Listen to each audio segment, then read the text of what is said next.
Oknum guru di Kecamatan Kediri, Lombok Barat diamankan polisi.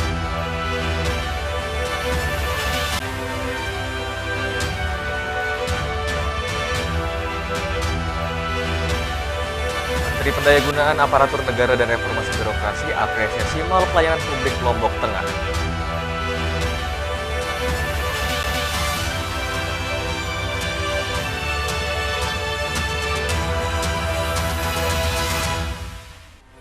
Apa kabar pemirsa? Kembali kami menjumpai Anda di iNews NTB. Beragam informasi penting dan menarik akan kami sajikan untuk Anda. Selengkapnya bersama saya Hidayat Adiasih. Inilah iNews NTB selengkapnya.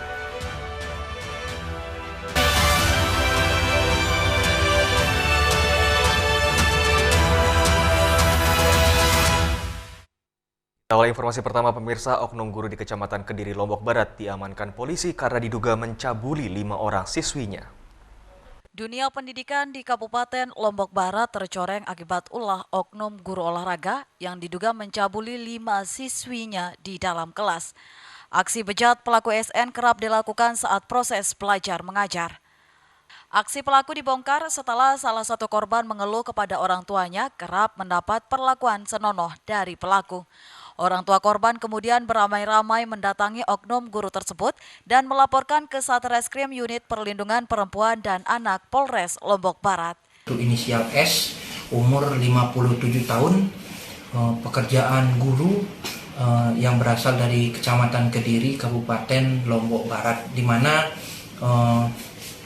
terdapat 5 korban yang baru 5 korban yang melaporkan kejadian tersebut ke Polres Lombok Barat, ke unit PPA Satreskrim Polres Lombok Barat. Saat ini sedang kami tangani dan terhadap 5 korban tersebut kami sudah lakukan pemeriksaan awal didamping oleh orang tua dan kami sudah melakukan visum kepada 5 korban tersebut ke ahli, yaitu ke dokter di Rumah Sakit Bayangkara, di mana terkait dengan perkara tersebut saat ini sudah masuk ke tahap penyidikan. Pelaku kemudian diamankan di Mapolres Lombok Barat karena sempat menjadi amukan massa. Akibat kejadian tersebut, para korban mengalami trauma mendalam sehingga butuh pendampingan dari Lembaga Perlindungan Anak setempat. Pelaku dijerat pasal 82 ayat 1 junto pasal 76 Undang-Undang Nomor 35 tentang Perlindungan Anak dengan ancaman hukuman 20 tahun penjara. Dari Lombok Barat, Muzakir, iNews melaporkan. Pemirsa, Menteri Pendayagunaan Aparatur Negara dan Reformasi Birokrasi apresiasi Mal Pelayanan Publik Lombok Tengah karena keberadaannya dinilai mempermudah masyarakat dalam mengurus dokumen. Menteri Pendayagunaan Aparatur Sipil Negara dan Reformasi Birokrasi resmikan Mal Pelayanan Publik yang berada di Kabupaten Lombok Tengah. Menteri juga mengapresiasi keberadaan Mal MPP ini sebagai MPP pertama kali di NTB yang bertujuan untuk melipat pelayanan dalam satu atap.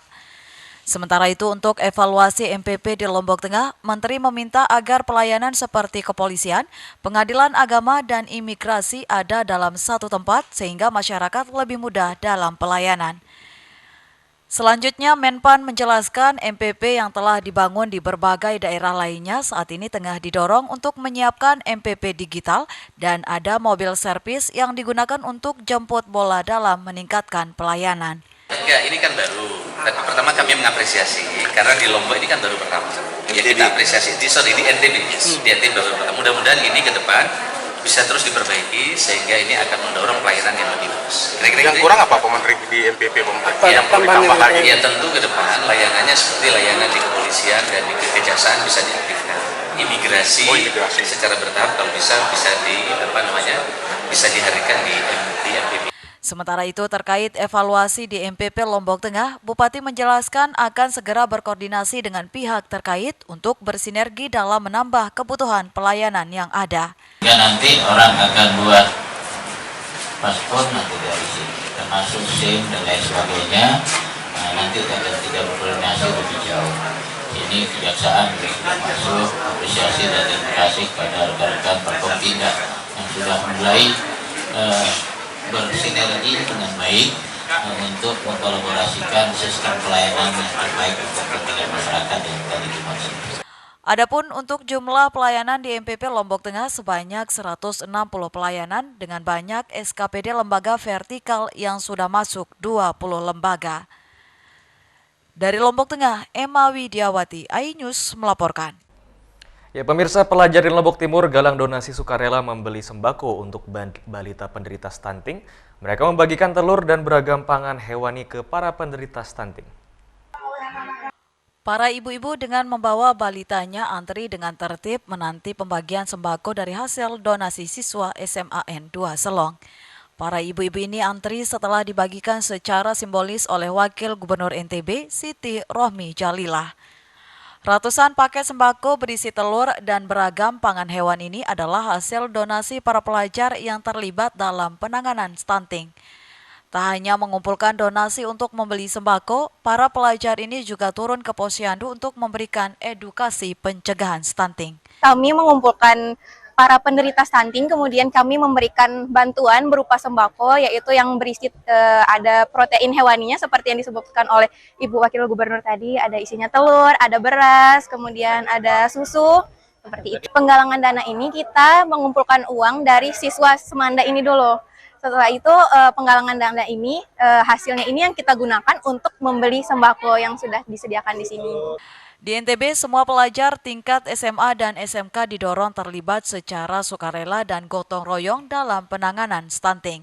Keterlibatan mereka merupakan bagian dari penerapan kurikulum Merdeka Belajar, proyek penguatan profil pelajar Pancasila dalam bentuk bakti stunting. Karena ini aksi sukarela. Ini anak stunting, anak sekolah ini satu telur tuh bisa satu orang satu telur per 3 bulan mungkin atau per 4 bulan. Jadi nggak memberatkan sama sekali dan dengan bergotong royong terkumpul banyak telur dan yang terpenting melatih kepekaan mereka. Mereka tahu stunting, akhirnya mereka belajar stunting itu apa ya, kemudian apa penyebabnya, apa yang bisa mengatasi stunting dan mereka bisa masuk kemana untuk bisa bergotong royong mengatasi stunting ini.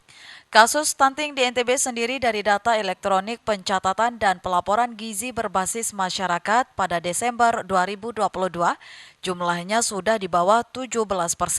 Diharapkan dengan keterlibatan semua komponen termasuk kalangan pelajar bisa menekan angka stunting di wilayah tersebut. Dari Lombok Timur, Ramli Nurawang, iNews melaporkan.